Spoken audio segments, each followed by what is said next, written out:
Oh, kita man gyud mo unsa akong giluto no. Pakbit na ha. Ay, gisa na lang tayo ng bawang, loya. At saka sinunod na rin natin yung sibuyas. Silak kayo. Ito yung heart ng manok. Sana all heart. Pa-heart naman dyan. O ginisa-gisa. Yung kamatis nilagay. Bagoong pa lang ginagamit, no? Para maging masarap. Parang ikaw.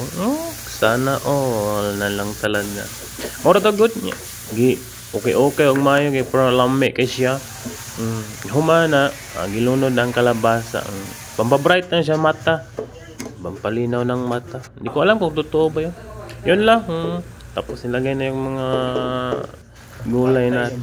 Pagkulo. Luto na. Tinimplahan lang yan. At saka, ganun kadali.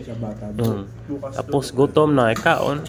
Hurot na po ng bahaw huwad isang bandiharang shabaw. Mao na. Gutom ang good. Mao. Idali-dali good. Lami naman kay kaon. Maura to.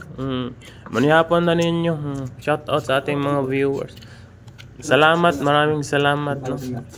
Kaon sa ako'y gutom na kayo.